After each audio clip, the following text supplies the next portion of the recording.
Hello and welcome back to my channel. ఈరోజు recipe వచ్చేసి meal maker masala curry ఎలా చేయాలో చూపించబోతున్నాను. చాలా సింపుల్గా ఈజీగా చేసుకోవచ్చు, సో చూసేయండి. ఫస్ట్ ఇక్కడ నేను మిల్ మేకర్ బాయిల్ చేసేసుకొని గట్టిగా పిండేసుకొని పక్కన పెట్టేసుకున్నాను. ఇప్పుడు మనం దీన్ని మ్యారినేట్ చేసుకోవాలి. ఇక్కడ నేను ఉప్పు, కారం, పసుపు, ధనియాల పొడి, జీరా పౌడర్ వేసేసుకొని అలాగే పెరుగు వేసేసుకొని బాగా కలిపేసుకోవాలి. ఇది పెరుగు వేసుకుంటే కొంచెం పుల్లతనం అనేది వస్తుంది, ఇక గ్రేవీ కూడా చిక్కగా వస్తుంది. ఇప్పుడు మనం దీన్ని పక్కన పెట్టేసుకుందాం. ఇప్పుడు ఒక కడాయి వేడి చేసుకొని ఇందులో ఆయిల్ వేసేసుకొని సోంపు, జీలకర్ర, దాల్చిన చెక్క, లవంగాలు, ఇలాచి అలాగే ఎండుమిరపకాయలు వేసుకొని లైట్గా ఫ్రై చేసేసుకోవాలి. ఇప్పుడు ఇందులో పచ్చిమిర్చి, ఆనియన్ వేసేసుకొని ఆనియన్ కలర్ చేంజ్ అయ్యేంత వరకు ఫ్రై చేసేసుకోవాలి. ఇప్పుడు ఈ ఆనియన్ ఫ్రై అయ్యే వరకు మనం మసాలా ప్రిపేర్ చేసుకుందాం. ఇక్కడ నేను మిక్సర్ జార్ తీసుకున్నాను. ఇందులో దాల్చిన చెక్క, లవంగం, ఇలాచి, సాహిజీరా అలాగే స్టార్ ఉంటుంది కదా, అది సగం వేసేసుకోవాలి. ఇక్కడ నేను బాదం తీసుకున్నాను. బాదం బదులు మీరు కాజు కూడా వేసుకోవచ్చు. గసగసాలు, ఎండు కొబ్బరి వేసేసుకొని గ్రైండ్ చేసేసుకోవాలి. ఇలా కోర్స్గా గ్రైండ్ చేసుకోవాలి. ఇప్పుడు మనం ఇందులో టమాటోస్ ఇంకా అల్లం వెల్లుల్లి వేసుకొని మెత్తగా గ్రైండ్ చేసేసుకోవాలి ఇలాగా.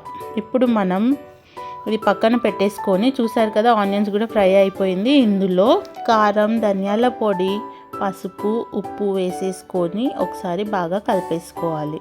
అలాగే ఇప్పుడు ఇందులో మనం గ్రైండ్ చేసి పెట్టుకున్నాం కదా, ఆ పేస్ట్ వేసేసుకొని ఒకసారి బాగా కలుపుకోవాలి. కొద్దిగంత వాటర్ వేసేసుకొని ఫ్రై చేసేసుకోవాలి. ఇప్పుడు మనం దీన్ని ఆయిల్ సపరేట్ అయ్యేంత వరకు ఫ్రై చేసేసుకోవాలి. ఈ మిల్ మేకర్ కర్రీ చాలా టేస్టీగా ఉంటుంది, ఇంకా చాలా క్విక్గా అయిపోతుంది. ఈ మిల్ మేకర్ కర్రీ రైస్తో తిన్నా, చపాతీతో తిన్నా, అలాగే బిర్యానీతో తిన్నా చాలా టేస్టీగా ఉంటుంది. సో మీరు కూడా ఒకసారి తప్పకుండా ట్రై చేయండి.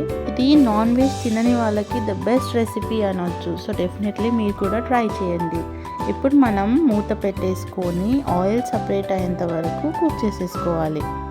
ఇప్పుడు ఈ మసాలా ఫ్రై అయ్యేలోపు మనం ఇంకొక ప్యాన్ వేడి చేసుకొని ఇందులో 1 టీ స్పూన్ ఆయిల్ అలాగే కొద్దిగంత బటర్ వేసేసుకొని మెల్ట్ చేసుకోవాలి.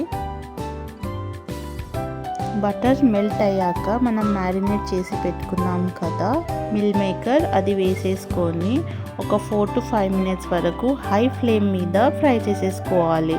ఈ పేస్ట్ ఏదైతే ఉందో మ్యారినేట్ చేసింది, ఇదంతా కొంచెం లైట్గా డ్రై అయ్యేంత వరకు ఫ్రై చేసేసుకోవాలి.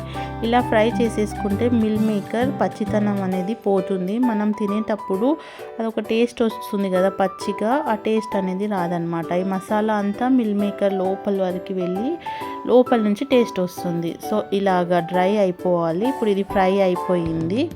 నా వీడియోస్ కనుక మీకు నచ్చితే ప్లీజ్ లైక్ చేయండి, షేర్ చేయండి, అలాగే సబ్స్క్రైబ్ చేయడం మాత్రం మర్చిపోకండి ప్లీజ్. ఇక్కడ గ్రేవీ కూడా మంచిగా ఫ్రై అయ్యింది, చూసారు కదా, ఆయిల్ కూడా సపరేట్ అయింది.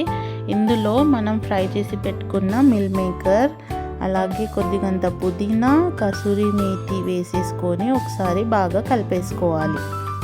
ఇప్పుడు దీన్ని ఒక 2 to 3 మినిట్స్ వరకు ఫ్రై చేసేసుకోవాలి. చూసారు కదా, మసాలా అంతా మిల్ మేకర్కి బాగా పట్టేసింది. ఇప్పుడు మనం ఇందులో కొద్దిగంత వాటర్ వేసేసుకుందాం. గ్రేవీకి ఎంత వాటర్ అయితే కావాలో అంత వాటర్ వేసేసుకోవాలి.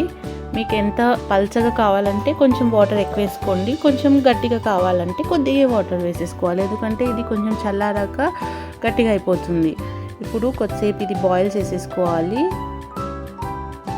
కాసేపటి తర్వాత చూసారు కదా, మిల్ మేకర్ కర్రీ రెడీ అయిపోయింది. ఇప్పుడు మనం కొత్తిమీరతో గార్నిష్ చేసేసుకొని సర్వ్ చేయడమే, అంతే అండి, చాలా సింపుల్. మీరు కూడా ట్రై చేసి ఎంజాయ్ చేయండి. అలాగే ఎలా కుదిరిందో కామెంట్ సెక్షన్లో కామెంట్ చేసి చెప్పండి. మళ్ళీ నెక్స్ట్ వీడియోలో కలుద్దాం. Until then take care, bye bye, see you soon.